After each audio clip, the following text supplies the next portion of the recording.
जय Hind. UPSC geography का आज हमारा 7वां लेक्चर है।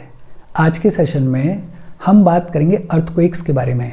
सबसे पहले हम पढ़ेंगे व्हाई डज अर्थ शेक के बारे में। अगर सिंपल लैंग्वेज में बोलें तो अर्थक्वेक के आने के पीछे क्या रीजंस रिस्पॉन्सिबल होते हैं, क्या मैकेनिज्म रिस्पॉन्सिबल होता है, उन सभी चीज़ों के बारे में आज हम पढ़ेंगे, बातचीत करेंगे। दूसरा हम बात करेंगे अर्थक्वेक वेव्स के बारे में। जब भी कोई अर्थक्वेक आता है तो वेव्स जनरेट होती हैं, खूब सारी एनर्जी रिलीज होती है। ये अर्थक्वेक वेव्स होती क्या हैं उसके बारे में भी आज हम पढ़ेंगे, बातचीत करेंगे। तीसरा, जब भी कोई अर्थक्वेक आता है तो शैडो जोन्स का इमर्जेंस देखने को मिलता है। ये शैडो जोन्स क्या होते हैं और इनका इमर्जेंस किस तरीके से होता है उसके बारे में भी आज हम बात करेंगे। चौथा, हम बात करेंगे टाइप्स ऑफ अर्थक्वेक्स के बारे में। कई सारे टाइप के अर्थक्वेक्स होते हैं, उन टाइप्स ऑफ अर्थक्वेक्स के बारे में भी आज हम पढ़ेंगे, बातचीत करेंगे। इसके बाद हम बात करेंगे कि अर्थक्वेक्स को मेजर किस तरीके से किया जाता है, अर्थक्वेक्स को मेजर करने के लिए किन स्केल्स को यूज़ किया जाता है। फिर हम बात करेंगे इफ़ेक्ट्स ऑफ अर्थक्वेक के बारे में। अर्थक्वेक के क्या इफ़ेक्ट्स होते हैं, उन इफ़ेक्ट्स को भी आज हम पढ़ेंगे। फिर हम बात करेंगे अर्थक्वेक मैनेजमेंट के बारे में। अर्थक्वेक्स को किस तरीके से मैनेज किया जा सकता है उसको भी आज हम समझेंगे। और फाइनली हम बात करेंगे वे फॉरवर्ड के बारे में, फ्यूचर स्ट्रेटजीज के बारे में। इन सभी टॉपिक्स के बारे में, या फिर ये कहें कि पूरे के पूरे अर्थक्वेक्स के बारे में in detail, line by line, UPSC के पॉइंट ऑफ व्यू से आज हम पढ़ेंगे, बातचीत करेंगे। आज की बातचीत हम शुरू करें उससे पहले वीडियो पे लाइक के बटन को दबा दो, बिकॉज लाइक दबाना ज़रूरी है। यूट्यूब ऐसे ही फंक्शन करता है, जब आप वीडियो पे लाइक के बटन को दबाते हो तो यूट्यूब वीडियो को कंसिडर करता है और थोड़ा सा पुश कर देता है। तो लाइक का बटन दबा दो, शेयर कर दो अपने सोशल मीडिया हैंडल्स पर, व्हाट्सएप वगैरह पे अपने फ्रेंड्स को। जो भी लोग इसमें इंटरेस्टेड हैं, इससे रिलेटेड पढ़ाई कर रहे हैं, उनको शेयर कर दो। और ये दोनों चीज़ें तो खुद से कर दिया करो, याद से कर दिया करो, बिकॉज इसमें आपका कुछ जाता नहीं है। और चैनल की ग्रोथ के लिए ये दोनों चीज़ें बेहद इंपॉर्टेंट हैं। अगर चैनल को सब्सक्राइब नहीं किया है तो चैनल को सब्सक्राइब कर लो। और अगर आप केपेबल हो, हेल्प करना चाहते हो, तो आप हमें हेल्प भी कर सकते हो by clicking on the join button, या फिर आप QR कोड को स्कैन करके कंट्रीब्यूट भी कर सकते हो। अब शुरू करते हैं आज की बातचीत। आज हम सबसे पहले बात करेंगे अबाउट द बेसिक इंट्रोडक्शन। और बेसिक इंट्रोडक्शन में सबसे बेसिक सवाल, अर्थक्वेक होता क्या है। अगर बहुत सिंपल लैंग्वेज में बोले तो the shaking of the earth is known as earthquake. ये जो हमारी अर्थ हिलती है, ये जो हमारी अर्थ में झटके महसूस होते हैं, ये जो हमारी अर्थ में ट्रेमोर्स महसूस होते हैं, ये जो हमारी अर्थ शेक करती है, इसी शेकिंग ऑफ द अर्थ को बुलाया जाता है अर्थक्वेक। और अर्थक्वेक नेचुरल इवेंट होता है। Earthquake is a naturally occurring event. और अकर कैसे होता है? अर्थ के इंटीरियर से खूब सारी एनर्जी रिलीज होती है। अर्थ के इंटीरियर से खूब सारी एनर्जी रिलीज होती है, और इस एनर्जी रिलीज की वजह से जनरेट होती हैं वेव्स।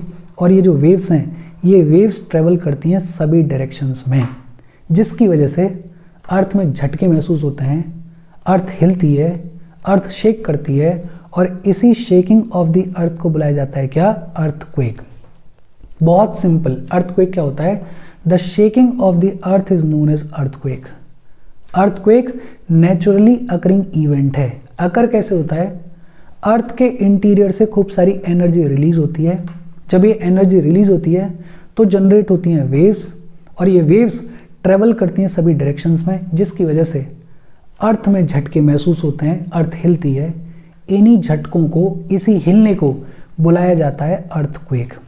अगर इसी मैकेनिज्म को और थोड़ा डिटेल में पढ़ें तो इससे पिछले वाले सेशंस में हमने बात की थी कि ये जो हमारी अर्थ क्रस्ट है, इसमें बहुत सारे जोन्स ऐसे हैं जो कि वीकर हैं, जो कि कमज़ोर हैं। फॉर एग्जाम्पल, अर्थ क्रस्ट में बहुत सारे फॉल्ट्स हैं। फॉल्ट्स जो होते हैं वो वीकर जोन्स होते हैं, और इन फॉल्ट्स में से एनर्जी रिलीज होती है। जब भी फॉल्ट्स में से एनर्जी रिलीज होती है तो इन फॉल्ट्स के अलोंग जितने भी रॉक्स होते हैं वो अपोजिट डायरेक्शन में मूव करने की कोशिश करते हैं। ये हम क्या कहने की कोशिश कर रहे हैं, इसको एक एग्जांपल से समझने की कोशिश करते हैं। देखो, मान लेते हैं कि ये कोई फॉल्ट है, इस फॉल्ट में से एनर्जी रिलीज हो रही है, इस फॉल्ट में से एनर्जी रिलीज हो रही है, और इसके नीचे इंटीरियर में जो रॉक्स हैं, उन रॉक्स की टेंडेंसी क्या है कि जैसे ही एनर्जी रिलीज होने की शुरुआत करेगी, ये रॉक्स अपोजिट डायरेक्शन में मूव करने की कोशिश करेंगे। बट इन रॉक्स के ऊपर जो रॉक्स रखे हुए हैं वो ऊपर वाले रॉक्स इन नीचे वाले रॉक्स को प्रेस करेंगे और कोशिश करेंगे कि इन नीचे वाले रॉक्स को फ्रिक्शन के साथ में एक साथ रखा जाए। और ये प्रोसेस कॉन्स्टेंटली चल रही है over the period of time, कि एक फॉल्ट है जिसमें से एनर्जी रिलीज हो रही है और इस फॉल्ट के अलोंग जो भी रॉक्स हैं वो अपोजिट डायरेक्शन में मूव करने की कोशिश कर रहे हैं, लेकिन ये जो ऊपर वाले रॉक्स हैं वो नीचे वाले रॉक्स को दबा रहे हैं और फ्रिक्शन के साथ में एक साथ रखने की कोशिश कर रहे हैं। लेकिन over the period of time एक टाइम ऐसा आ जाएगा कि ये जो फ्रिक्शन वाला फोर्स है, ये जो ऊपर वाले रॉक्स नीचे वाले रॉक्स पे फोर्स लगा रहे हैं, इनको एक साथ रख रहे हैं, वो कमज़ोर पड़ जाएगा और ये जो अपोजिट डायरेक्शन वाला फोर्स है ये बेहद पावरफुल हो जाएगा। और जब ऐसा होगा तो ये जो रॉक्स हैं वो अपोजिट डायरेक्शन में मूव कर जाएंगे और जैसे ही मूव करेंगे वैसे ही खूब सारी एनर्जी रिलीज होगी और जैसे ही एनर्जी रिलीज होगी तो वेव्स जनरेट होंगी और ये जो वेव्स हैं वो सभी डायरेक्शंस में मूव करेंगी और इसकी वजह से हमारी अर्थ में झटके महसूस होंगे, हमारी अर्थ हिलेगी, हमारी अर्थ शेक करेगी और इसी शेकिंग ऑफ द अर्थ को बुलाया जाएगा क्या? अर्थक्वेक्स। अर्थक्वेक से रिलेटेड कुछ टर्म्स हैं। सबसे पहला टर्म है फोकस। फोकस क्या होता है? The point from where energy releases. Earth के इंटीरियर में वो पॉइंट जहां से अर्थक्वेक की शुरुआत होती है। अर्थक्वेक की शुरुआत जिस पॉइंट से हो रही है, अर्थक्वेक का ओरिजिन जिस पॉइंट से हो रहा है, उस पॉइंट को बुलाया जाता है फोकस। अर्थ के इंटीरियर में वो पॉइंट जहां से एनर्जी के रिलीज होने की शुरुआत होती है उसको बुलाया जाता है फोकस। इसी फोकस को हाइपोसेंटर भी कहा जाता है। क्या कहा जाता है? हाइपोसेंटर भी कहा जाता है। एक और टर्म है एपीसेंटर। एपीसेंटर क्या होता है? The point on the earth surface nearest to the focus. Epicentre क्या होता है? The point on the earth surface nearest to the focus is known as epicentre. देखो, फोकस वो पॉइंट है अर्थ के इंटीरियर में जहां से अर्थक्वेक की शुरुआत हो रही है। इस फोकस के एकदम करीब, एकदम नियरेस्ट अर्थ सरफेस पे जो पॉइंट होता है उसको बुलाया जाता है क्या? एपीसेंटर। क्या बुलाया जाता है? एपीसेंटर। मैकेनिज्म हमें समझ में आता है कि फोकस से एनर्जी के रिलीज होने की शुरुआत होगी। जैसे ही एनर्जी रिलीज होगी तो वेव्स जो हैं वो चारों डायरेक्शंस में ट्रेवल करने की शुरुआत करेंगी, लेकिन अर्थ के सरफेस पे वो पॉइंट जो कि इस फोकस के सबसे नियरेस्ट है उसको बुलाया जाएगा एपीसेंटर। क्या बुलाया जाएगा? एपीसेंटर बुलाया जाएगा। और ये कॉमन सेंस है कि ये जो एपीसेंटर है वो हमेशा ही फोकस के एकदम डायरेक्टली ऊपर होगा, बिकॉज फोकस के सबसे नियरेस्ट पॉइंट की बात कर रहे हैं हम। अर्थ सरफेस पे फोकस का जो सबसे नियरेस्ट पॉइंट है उसको बुलाया जाता है एपीसेंटर, और वो पॉइंट हमेशा फोकस के डायरेक्टली ऊपर होगा ही होगा। ये कॉमन सेंस वाली बात है, आपको समझ में आनी चाहिए। और ये बेसिक चीज़ें हैं, ये बेसिक चीज़ें प्रीलिम्स में भी काम आती हैं, मेंस में भी काम आती हैं। इन चीज़ों को दिमाग में बिठाओ, इन चीज़ों के मतलब को समझो। फोकस क्या होता है? The point from where energy releases. वो पॉइंट जहाँ से अर्थक्वेक की शुरुआत होती है, अर्थ के इंटीरियर में वो पॉइंट जहाँ से अर्थक्वेक का ओरिजिन होता है उसको बुलाया जाता है फोकस। फोकस को ही हाइपोसेंटर भी बुलाया जाता है। और एपीसेंटर क्या होता है? The point on earth surface nearest to the focus is known as epicentre. फिर बात आती है कि अर्थक्वेक वेव्स क्या होती हैं। ये तो हमें समझ में आ गया कि जब भी कभी अर्थक्वेक आता है तो वेव्स जनरेट होती हैं, और जितने भी नेचुरल अर्थक्वेक्स होते हैं वो ऑरिजिनेट होते हैं लिथोस्फीयर में। जितने भी नेचुरल अर्थक्वेक्स होते हैं वो ऑरिजिनेट होते हैं कहाँ पे? लिथोस्फीयर में। और अर्थक्वेक वेव्स जो होती हैं उनको रिकॉर्ड करने के लिए जिस इंस्ट्रूमेंट को यूज़ किया जाता है उसको बुलाया जाता है सीस्मोग्राफ। क्या बुलाया जाता है? सीस्मोग्राफ। दो चीज़ें, जितने भी नेचुरल अर्थक्वेक्स होते हैं वो ऑरिजिनेट होते हैं लिथोस्फीयर में, और ये जो अर्थक्वेक वेव्स होती हैं इनको रिकॉर्ड करने के लिए जिस इंस्ट्रूमेंट को यूज़ किया जाता है उसको बुलाया जाता है क्या? सीस्मोग्राफ। क्या बुलाया जाता है? सीस्मोग्राफ बुलाया जाता है। अच्छा, ये जो अर्थक्वेक वेव्स हैं ये दो टाइप की होती हैं। अर्थक्वेक वेव्स जो हैं वो दो टाइप की होती हैं। कौन कौन सी दो टाइप की होती हैं? एक होती हैं बॉडी वेव्स और दूसरी होती हैं सरफेस वेव्स। सरफेस वेव्स को एल वेव्स भी बुलाया जाता है। अर्थक्वेक वेव्स जो हैं वो दो टाइप की होती हैं, एक होती हैं बॉडी वेव्स और दूसरी होती हैं सरफेस वेव्स।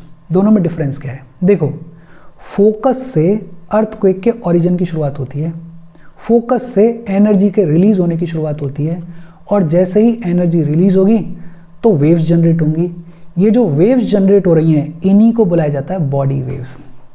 फोकस की अभी हमने बात की है, फोकस वो पॉइंट है अर्थ के इंटीरियर में जहाँ से एनर्जी रिलीज की शुरुआत होती है।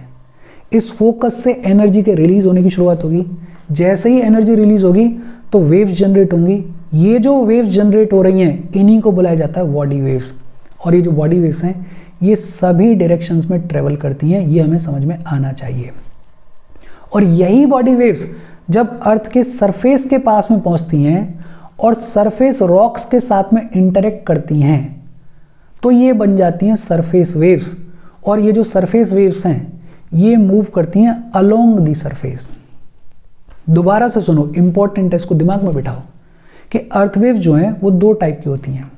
एक होती हैं बॉडी वेव्स और दूसरी होती हैं सरफेस वेव्स। बॉडी वेव्स क्या होती हैं? फोकस जहाँ से अर्थक्वेक का ओरिजिन होता है, जहाँ से एनर्जी रिलीज की शुरुआत होती है, जैसे ही फोकस से एनर्जी रिलीज की शुरुआत होगी तो वेव्स जनरेट होंगी। ये जो वेव्स जनरेट हो रही हैं इन्हीं को बुलाया जाता है बॉडी वेव्स। और ये जो बॉडी वेव्स हैं ये सभी डायरेक्शन में ट्रेवल करेंगी। जब यही बॉडी वेव्स अर्थ के सरफेस तक पहुंचती हैं और सरफेस रॉक्स के साथ में इंटरेक्ट करती हैं तो इनको बुलाया जाता है सरफेस वेव्स। और ये जो सरफेस वेव्स हैं वो अलोंग दी सरफेस मूव करती हैं। एक चीज़ और जो कि इंपॉर्टेंट है, ये जो बॉडी वेव्स हैं ये दो टाइप की होती हैं। ये जो बॉडी वेव्स हैं ये भी दो टाइप की होती हैं। कौन कौन से दो टाइप्स हैं? एक होती हैं पी वेव्स और दूसरी होती हैं एस वेव्स। और ये बेहद इंपॉर्टेंट है, एक होती हैं पी वेव्स और दूसरी होती हैं एस वेव्स।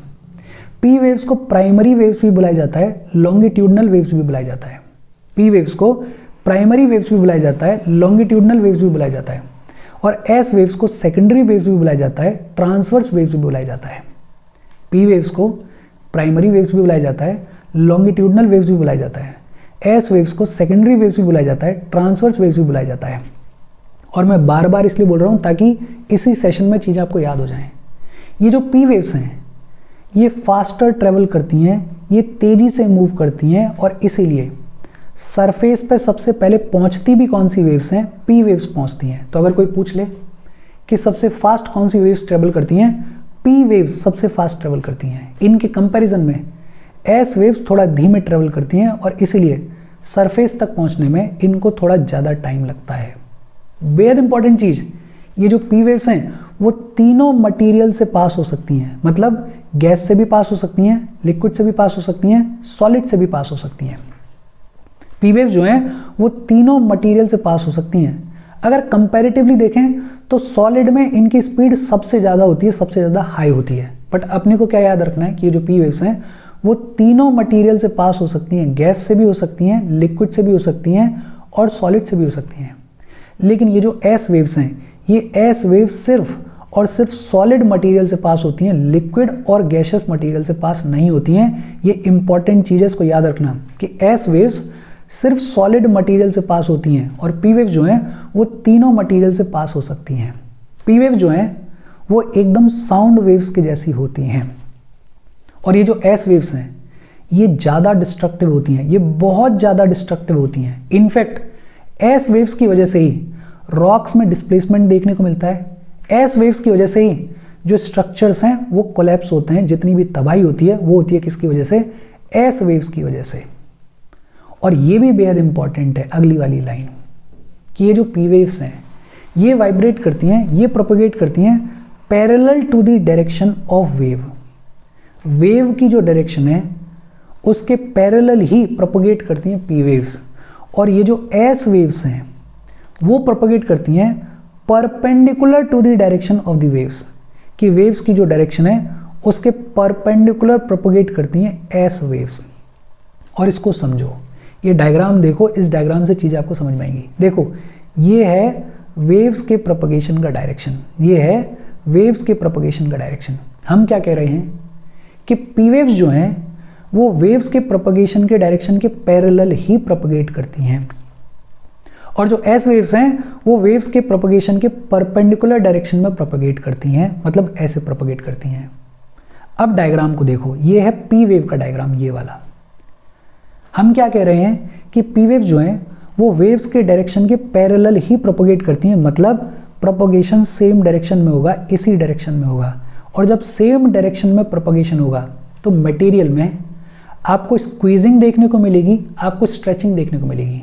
डायग्राम में आपको दिख रहा होगा, यहाँ पे जो लाइन्स हैं वो बहुत पास पास हैं, मतलब स्क्वीजिंग हो गई है। यहाँ पे जो लाइन्स हैं वो दूर दूर हैं, मतलब स्ट्रेचिंग हो गई है। फिर यहाँ पे जो लाइन्स हैं वो बहुत पास पास हैं, मतलब स्क्वीजिंग हो गई है। यहाँ पे जो लाइन्स हैं वो दूर दूर हैं, मतलब स्ट्रेचिंग हो गई है। ये क्यों हो रहा है? बिकॉज जो वेव्स के प्रोपोगेशन का डायरेक्शन है उसी के पैरेलल पी वेव्स भी प्रोपोगेट कर रही हैं, तो दोनों का फोर्स इंटेंसिफाई हो रहा है और उसकी वजह से मटेरियल में स्क्वीजिंग और स्ट्रेचिंग देखने को मिल रही है।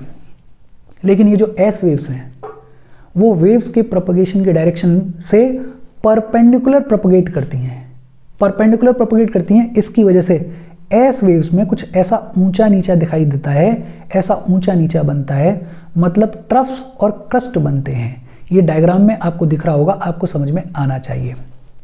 पी वेव्स और एस वेव्स इंपॉर्टेंट हैं, और जितना यूपीएससी के पॉइंट ऑफ व्यू से इंपॉर्टेंट है उतना हमने यहाँ पे लिखा हुआ है। और भी चीज़ें इनमें लिखी जा सकती हैं, और भी चीज़ें हैं, लेकिन इसको तो फॉर श्योर याद रखना, इतना ही पूछा जाता है यूपीएससी में। पी वेव्स और एस वेव्स दोनों का डिफरेंस एक बार फिर से सुनते हैं। पी वेव्स को प्राइमरी वेव्स भी बुलाया जाता है, लॉन्गिट्यूडनल वेव्स भी बुलाया जाता है। एस वेव्स को सेकेंडरी वेव्स भी बुलाया जाता है, ट्रांसफर वेव्स भी बुलाया जाता है। पी वेव्स फास्टर ट्रेवल करती हैं और इसीलिए सरफेस तक सबसे पहले पहुंचती हैं। एस वेव्स थोड़ा आराम से ट्रेवल करती हैं, इसलिए सरफेस तक पहुंचने में इनको टाइम लगता है। पी वेव्स जो हैं वो तीनों मटेरियल से ट्रेवल कर सकती हैं, मतलब गैसेस से भी, लिक्विड से भी और सॉलिड से भी। एस वेव्स जो हैं वो सिर्फ सॉलिड मटेरियल से ही ट्रेवल कर सकती हैं। एस वेव्स जो हैं वो ज़्यादा डिस्ट्रक्टिव होती हैं। पी वेव्स जो हैं वो बिल्कुल साउंड वेव्स के जैसी होती हैं। इंपॉर्टेंट, पी वेव्स जो हैं वो प्रोपेगेट करती हैं, वो वाइब्रेट करती हैं parallel to the direction of waves, जिसकी वजह से मटेरियल में स्क्वीजिंग देखने को मिलती है, स्ट्रेचिंग देखने को मिलती है। लेकिन ये जो एस वेव्स हैं ये प्रोपेगेट करती हैं, ये वाइब्रेट करती हैं perpendicular to the direction of the waves, जिसकी वजह से मटेरियल में ट्रफ्स देखने को मिलते हैं, मटेरियल में क्रस्ट देखने को मिलता है। ये डायग्राम में आपको दिख रहा होगा, आपको समझ में आना चाहिए। अच्छा, ये जो वेव्स हैं इनकी वेलोसिटी में चेंज, इनके डायरेक्शन में चेंज किस तरीके से आएगा वो डिपेंड करता है कि जिस मटेरियल से ये फ्लो कर रहे हैं, जिस मटेरियल से ये वेव्स निकल रहे हैं उसकी डेंसिटी कितनी है। और रूल क्या है कि जितना ज़्यादा डेंसर मटेरियल होगा उतना ज़्यादा हायर वेलोसिटी होगी वेव्स की। ये इंपॉर्टेंट है, denser the material higher the velocity of waves. Hopefully ये सारी चीज़ें आपको समझ में आई होंगी। ईजी है, इस स्लाइड को आराम से देखो, इत्मीनान से देखो और चीज़ों को दिमाग में बैठाओ, क्योंकि ये काम आती है एग्जाम में। फिर सवाल आता है कि शैडो जोन क्या होता है। देखो, जब भी किसी एरिया में अर्थक्वेक आता है तो पूरे के पूरे एरिया में अर्थक्वेक का इम्पैक्ट फील करने को नहीं मिलता है। उस एरिया में कुछ स्पेसिफिक एरियाज ऐसे भी होते हैं जिनमें अर्थक्वेक वेव्स होने के बावजूद अर्थक्वेक फील करने को नहीं मिलता है। ऐसे एरियाज को बुलाया जाता है शैडो जोन। क्या बुलाया जाता है? शैडो जोन बुलाया जाता है। पहली चीज, शैडो जोन क्या होता है? जब भी किसी एरिया में अर्थक्वेक आता है तो उस पूरे एरिया में अर्थक्वेक फील करने को नहीं मिलता है। कुछ ऐसे भी हिस्से होते हैं जिनमें अर्थक्वेक वेव्स होती हैं, लेकिन उसके बावजूद अर्थक्वेक वहां पे रिपोर्ट नहीं किया जाता है, अर्थक्वेक वहां पे फील नहीं किया जाता है। ऐसे एरियाज को बुलाया जाता है क्या? शैडो जोन बुलाया जाता है। और ये हमें पता है कि जो अर्थक्वेक वेव्स होती हैं उनको रिकॉर्ड करने के लिए इंस्ट्रूमेंट कौन सा यूज़ किया जाता है? सीस्मोग्राफ यूज़ किया जाता है। सीस्मोग्राफ के हिसाब से अगर स्टडीज़ करें तो मान लेते हैं इन दोनों इमेजेस को देखो, ये हमारा एपीसेंटर है, ये हमारा एपीसेंटर है। इस एपीसेंटर से लगभग 105 डिग्री के एंगल तक, एपीसेंटर से 105 डिग्री के एंगल तक पी वेव्स भी देखने को मिलती हैं और एस वेव्स भी देखने को मिलती हैं। 105 डिग्री के एंगल तक पी वेव्स और एस वेव्स दोनों ही देखने को मिलती हैं। लेकिन 105 डिग्री के बाद ये देखने को मिलता है कि इस पूरे एरिया में 105 डिग्री के बाद इस पूरे एरिया में एस वेव्स देखने को मिलती ही नहीं है, और इसीलिए इसको बुलाया जाता है एस वेव का शैडो जोन। और एस वेव्स क्यों नहीं देखने को मिलती, अभी हमने बात की, इसको समझो। ये जो एस वेव्स होती हैं वो सिर्फ सॉलिड मटेरियल से ट्रेवल कर सकती हैं, लिक्विड और गैस से ट्रेवल नहीं कर सकती हैं। और ये जो पी वेव्स हैं वो तीनों मटेरियल से ट्रेवल कर सकती हैं, लेकिन स्पीड वाइज देखें तो सॉलिड में इनकी स्पीड ज़्यादा होती है, लिक्विड और गैस में कंपैरेटिवली कम होती है, लेकिन हाँ ट्रेवल तीनों मटेरियल से कर सकती हैं। और ये हमें पता है कि कोर का जो आउटर हिस्सा है, जो आउटर कोर है, वो आउटर कोर बना हुआ है लिक्विड से। काहे से बना हुआ है? लिक्विड से बना हुआ है, हमने पढ़ा हुआ है इसके बारे में। और एस वेव्स जो हैं वो लिक्विड और गैस से ट्रेवल नहीं कर सकती हैं। इस वजह से 105 डिग्री के बियॉन्ड एस वेव्स कभी दिखाई देती ही नहीं है, क्योंकि आउटर कोर लिक्विड से बना हुआ है और लिक्विड में एस वेव्स ट्रेवल कर ही नहीं सकती हैं। तो ये जो एस वेव्स हैं वो सिर्फ 105 डिग्री के एंगल तक ही दिखाई देती हैं, उसके बियॉन्ड दिखाई नहीं देती हैं। उसके बियॉन्ड एस वेव का शैडो जोन आ जाता है, वो जोन आ जाता है जहाँ पे एस वेव्स फील नहीं होती हैं, जहाँ पे एस वेव्स दिखाई नहीं देती हैं। पी वेव्स की अगर बात करें तो 105 डिग्री से लेके 145 डिग्री के बीच में पी वेव्स का शैडो जोन होता है। भाई पी वेव्स और एस वेव्स दोनों का ही शैडो जोन हो गया, बिकॉज 105 डिग्री के बाद एस वेव्स तो दिख ही नहीं रही हैं, लेकिन ये जो 105 डिग्री से लेके 145 डिग्री के बीच में है, यहाँ पे पी वेव्स भी दिखाई नहीं देती हैं। लेकिन पी वेव्स तो तीनों मटेरियल से ट्रेवल कर सकती हैं। फिर इस एरिया में पी वेव्स क्यों नहीं दिखाई दे रही हैं? उसका रीज़न क्या है? उसका रीज़न बड़ा सिंपल है कि अर्थ के इंटीरियर में हर जगह पे सॉलिड नहीं है, हर जगह पे लिक्विड नहीं है, हर जगह पे सेम मटेरियल नहीं है। ऊपर ऊपर थोड़ा ज़्यादा सॉलिड है, फिर एस्थनोस्फेयर आ जाता है जो कि सेमी मॉल्टन है, फिर जो इनर मेंटल है वो आ जाती है जो कि बहुत ही ज़्यादा सॉलिड है, फिर कोर आ जाता है जिसका आउटर कोर जो है वो कि लिक्विड है। तो इस वजह से क्या होता है कि ये जो पी वेव्स हैं इनकी डायरेक्शन शिफ्ट होती रहती है, इनकी डायरेक्शन बदलती रहती है, बिकॉज मटेरियल के हिसाब से वेलोसिटी चेंज होती है ना। सॉलिड में सबसे ज़्यादा स्पीड होती है इसकी, लिक्विड गैस में उसके कंपैरिजन में कम होती है पी वेव्स की स्पीड। तो इसकी वजह से कुछ ऐसा एंगल बनता है कि ये जो 105 डिग्री से लेके 145 डिग्री के बीच का हिस्सा है इसमें पी वेव्स भी दिखाई नहीं देती हैं। बहुत सिंपल बातचीत है। मतलब ये जो एस वेव्स का शैडो जोन है, इसके पीछे रीज़न क्या है कि ये जो एस वेव्स हैं वो लिक्विड से ट्रेवल नहीं कर सकती हैं, इसलिए पास नहीं कर पाती हैं। लेकिन पी वेव्स का ये जो शैडो जोन बन रहा है 105 डिग्री से लेके 145 डिग्री के बीच में, इसके पीछे रीज़न क्या है? इसके पीछे रीज़न ये नहीं है कि सॉलिड है, लिक्विड है, गैस है। इसके पीछे रीज़न क्या है कि जो सॉलिड, लिक्विड, गैस में इसकी वेलोसिटी होती है वो अलग अलग होती है, जिसकी वजह से कुछ एंगल ऐसा बनता है इनके प्रोपगेशन का कि 105 से लेके 145 डिग्री के बीच में पी वेव्स दिखाई नहीं देती हैं, उनका शैडो जोन बन जाता है। लेकिन 145 डिग्री के बियॉन्ड एक बार फिर से पी वेव्स रीअपियर होती हैं, एक बार फिर से पी वेव्स दिखाई देती हैं। 105 डिग्री तक दोनों दिखाई देती हैं, पी वेव्स भी, एस वेव्स भी। 105 डिग्री के बाद एस वेव्स बिल्कुल भी दिखाई नहीं देती हैं। 105 से लेके 145 के बीच में पी वेव्स का शैडो जोन होता है, पी वेव्स दिखाई नहीं देती हैं। लेकिन 145 के बियॉन्ड पी वेव्स एक बार फिर से रीअपियर होती हैं। और ये हमें दिखाई दे रहा है कि जो एस वेव्स का शैडो जोन है वो बहुत ज़्यादा है in comparison to the shadow zone of P waves. और यही सब कुछ लिखा हुआ है इस टेक्स्ट में, इंग्लिश में, इसको आप पढ़ सकते हो। वही लिखा हुआ है, फटाफट से पढ़ देता हूं मैं कि 105 degree from the epicentre, 105 degree के एंगल तक दोनों ही वेव्स दिखाई देती हैं, पी वेव्स भी दिखाई देती हैं, एस वेव्स भी दिखाई देती हैं। 145 डिग्री के बियॉन्ड एक बार फिर से पी वेव्स दिखाई देती हैं, लेकिन एस वेव्स दिखाई नहीं देती हैं। 105 से 145 डिग्री के बीच में ना तो पी वेव्स दिखाई देती ना एस वेव्स दिखाई देती हैं। 105 डिग्री के बियॉन्ड एस वेव्स पूरे तरीके से दिखाई नहीं देती हैं। मतलब 105 से लेके 145 डिग्री के बीच में ये जो एरिया है ये पी वेव्स का शैडो जोन है। पी वेव्स एक बार फिर से रीअपियर होती हैं 145 डिग्री के बाद, मतलब इसके बाद। और ये हमें दिख रहा है कि एस वेव्स का जो शैडो जोन है वो पी वेव्स के शैडो जोन के कंपैरिजन में बहुत बड़ा है, बहुत लंबा चौड़ा है। बेसिक सिंपल सी बातचीत है, ये आपको समझ में आना चाहिए, ये आपको समझ में आना भी चाहिए और आ भी रहा होगा, बिकॉज बहुत ज़्यादा डिफिकल्ट है नहीं। फिर इसके बाद बात आती है टाइप्स ऑफ अर्थक्वेक्स के बारे में, और बहुत सिंपल से टाइप्स हैं, नाम से ही क्लियर हो जाएंगे। एक होते हैं टेक्टोनिक अर्थक्वेक्स, सबसे कॉमन है टेक्टोनिक अर्थक्वेक्स। और टेक्टोनिक अर्थक्वेक्स की कहानी क्या है कि अर्थ के क्रस्ट में जहाँ फॉल्ट होता है, उस फॉल्ट के अलोंग जब रॉक स्लाइड करते हैं, उस फॉल्ट के अलोंग जब रॉक्स अपोजिट डायरेक्शन में मूव करते हैं, अपार्ट जाते हैं, तो जो अर्थक्वेक आता है उसको बुलाया जाता है टेक्टोनिक अर्थक्वेक। और टेक्टोनिक अर्थक्वेक जो है वो सबसे कॉमन अर्थक्वेक हैं। दूसरा है वॉल्केनिक अर्थक्वेक। ये जो वॉल्केनिक अर्थक्वेक हैं ये एक तरीके के टेक्टोनिक अर्थक्वेक ही होते हैं, लेकिन ये उन एरियाज में अकर होते हैं जहाँ पे एक्टिव वॉल्केनोज भी होते हैं। तो एक्टिव वॉल्केनोज वाले एरिया में जब कोई अर्थक्वेक आता है तो उसको बोल देते हैं वॉल्केनिक अर्थक्वेक। तीसरे होते हैं कोलैप्स अर्थक्वेक्स। ये उन एरियाज में होते हैं जहाँ पे इंटेंस माइनिंग की एक्टिविटी हो रही है। इंटेंस माइनिंग की एक्टिविटी की वजह से कभी कभी स्ट्रक्चर्स कोलैप्स हो जाते हैं, माइनर ट्रेमोर्स फील करने को मिलते हैं, और इसकी वजह से जब अर्थक्वेक आते हैं तो उनको बोलते हैं कोलैप्स अर्थक्वेक्स।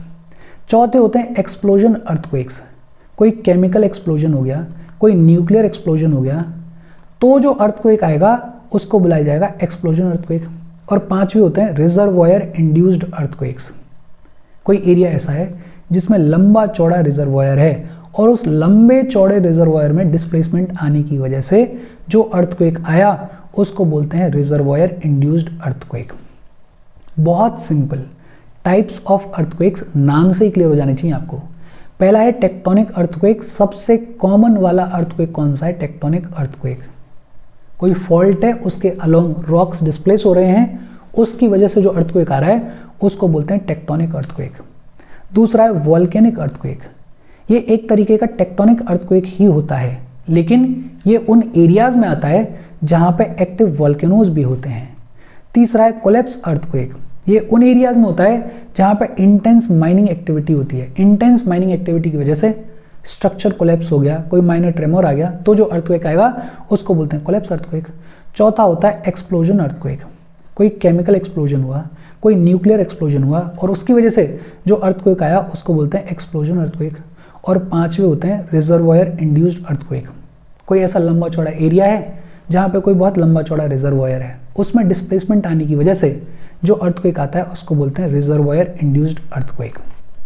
फिर इसके बाद सवाल आता है कि अर्थक्वेक्स को मेजर किस तरीके से किया जाता है। और अर्थक्वेक्स को मेजर करने के लिए दो स्केल्स चलते हैं। एक चलता है रिश्टर स्केल और दूसरा चलता है मर्केली स्केल।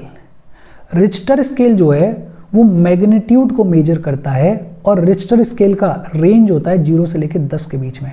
रिश्टर स्केल जो है वो बेसिकली अर्थक्वेक की एनर्जी को मेजर करता है, मैग्नीट्यूड को मेजर करता है।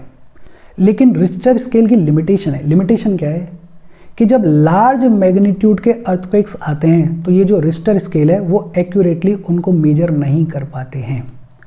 रिश्टर स्केल जो है वो मैग्नीट्यूड को मेजर करता है, वो अर्थक्वेक की एनर्जी को मेजर करता है। रेंज क्या है? 0 से लेकर 10 तक की रेंज है।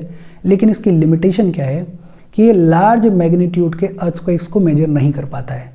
और इसके लिए हमें ज़रूरत पड़ी मर्केली स्केल की। मर्केली स्केल जो है वो अर्थक्वेक की इंटेंसिटी को मेजर करती है और इसकी रेंज होती है 1 से लेकर 12 के बीच में। बेसिकली जो लार्जर अर्थक्वेक्स होते हैं उनको बेटर एक्यूरेसी से मेजर करती है मर्केली स्केल। तो अर्थक्वेक्स को मेजर करने के लिए दो स्केल्स हैं, एक का नाम है रिश्टर स्केल और दूसरी का नाम है मर्केली स्केल।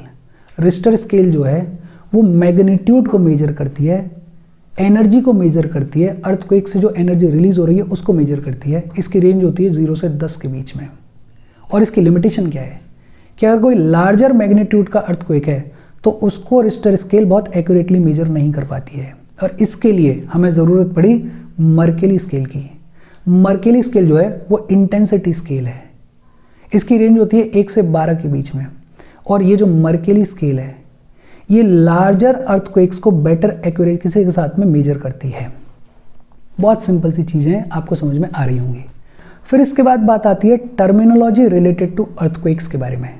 अर्थक्वेक से रिलेटेड टर्मिनोलॉजी क्या कहती है? ये मेरे नोट्स का ये एक पेज है और इस पेज में बहुत शॉर्ट में सारी चीज़ों को एक्सप्लेन किया हुआ है। फटाफट से टर्मिनोलॉजी देख लेते हैं।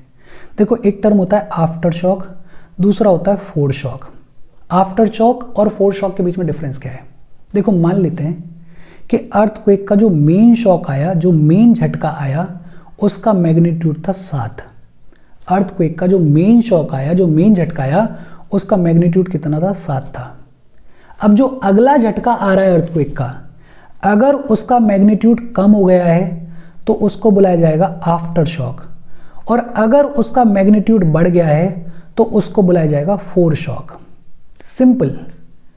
अर्थक्वेक आया और जो मेन शॉक था, जो मेन झटका था, उसका मैग्नीट्यूड मान लेते हैं 7 है। जो अगला झटका आ रहा है उसका मैग्नीट्यूड अगर कम हो गया है तो उसको बुलाया जाएगा आफ्टर शॉक, और अगर उसका मैग्नीट्यूड बढ़ गया है तो उसको बुलाया जाएगा फोर शॉक। और अगर मैग्नीट्यूड सेम है, मैग्नीट्यूड में कोई चेंज नहीं आया है, तो उसको बुलाया जाएगा डबलेट। क्या बुलाया जाएगा? डबलेट। आफ्टर शॉक क्या होता है कि मेन शॉक के कंपैरिजन में मैग्नीट्यूड घट गया है अगले वाले शॉक का। फोर शॉक क्या होता है कि जो मेन शॉक है उसका जो मैग्नीट्यूड है उसके कंपैरिजन में अगले वाले शॉक का मैग्नीट्यूड बढ़ गया है, उसको बोलते हैं फोर शॉक। और अगर दोनों का मैग्नीट्यूड सेम है, जो आया मेन शॉक और उसके बाद में जो शॉक आ रहा है उन दोनों का ही मैग्नीट्यूड सेम है, तो उसको बोला जाएगा डबलेट। फिर एक और टर्म है अर्थक्वेक स्वैर्म। अगर बहुत सारे अर्थक्वेक्स एक साथ आ रहे हैं, बहुत सारे झटके अर्थक्वेक के एक साथ आ रहे हैं, तो उनको बुलाया जाता है अर्थक्वेक स्वयं। क्या बुलाया जाता है? अर्थक्वेक स्वयं। बहुत सिंपल सी टर्मिनोलॉजी है, ये टर्मिनोलॉजी आपके दिमाग में बैठनी चाहिए। फिर इसके बाद बात आती है इफेक्ट्स ऑफ अर्थक्वेक्स के बारे में। अर्थक्वेक के क्या इफेक्ट्स होते हैं, और इफेक्ट्स को तो आप खुद से भी लिख सकते हो, फटाफट से देख लेते हैं। ग्राउंड शेकिंग होती है, ग्राउंड हिलता है। डिफरेंशियल ग्राउंड सेटलमेंट देखने को मिलता है, कभी कभी ग्राउंड ऊपर नीचे हो जाता है तो डिफरेंशियल ग्राउंड सेटलमेंट देखने को मिलता है। लैंड स्लाइड्स देखने को मिलती हैं, मड स्लाइड्स देखने को मिलती हैं। सॉइल लिक्विफिकेशन देखने को मिलता है, सॉइल एकदम पानी की तरह बहती है, सॉइल जो है वो किसी भी स्ट्रक्चर को सपोर्ट नहीं कर पाती है, इसको बोलते हैं सॉइल लिक्विफिकेशन। ग्राउंड लर्चिंग देखने को मिलती है, गड्ढे बन जाते हैं, जमीन बैठ जाती है, ग्राउंड लर्चिंग देखने को मिलती है। एवलांचेस देखने को मिलते हैं, माउंटेन एरियाज में जब अर्थक्वेक्स आते हैं तो स्नो स्लाइड देखने को मिलती है, एवलांचेस देखने को मिलते हैं। ग्राउंड डिस्प्लेसमेंट आमतौर पर देखने को मिलता है अर्थक्वेक्स में। अर्थक्वेक्स की वजह से कभी डैम टूट जाता है, कभी कोई लेवाई टूट जाता है, तो फ्लड्स भी देखने को मिल जाते हैं। फायर्स भी देखने को मिलती हैं अर्थक्वेक के टाइम पे। और अर्थक्वेक आ रहा है तो स्ट्रक्चरल कोलैप्सेस होते ही हैं, ऑब्जेक्ट्स वगैरह जो है वो टूटते ही हैं। और अगर अर्थक्वेक का एपिसेंटर ओशनिक वाटर्स के नीचे है तो जो झटके होते हैं उन झटकों की वजह से सुनामी भी जनरेट हो सकती है। तो इफेक्ट्स ऑफ अर्थक्वेक क्या है? Ground shaking, differential ground settlement, landslides, mudslides, soil liquefaction, ground lurching, avalanches, ground displacement, floods because of the failure of dams, fires, structural collapses. और अगर earthquake का epicentre oceanic waters में है तो झटकों की वजह से कभी कभी सुनामी भी देखने को मिलती है। देखो बहुत सिंपल सी चीज़ें हैं। फिर इसके बाद बात आती है अर्थक्वेक प्रोन एरियाज के बारे में।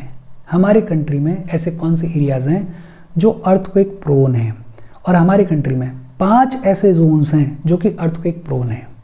जोन 1 कौन सा है? जोन 1 ये वाला है। और जोन 1 में यूजुअली जो अर्थक्वेक्स आते हैं वो 5 या उससे कम मैग्नीट्यूड के आते हैं।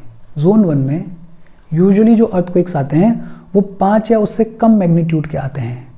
जोन 2 है ये वाला, ये है जोन 2।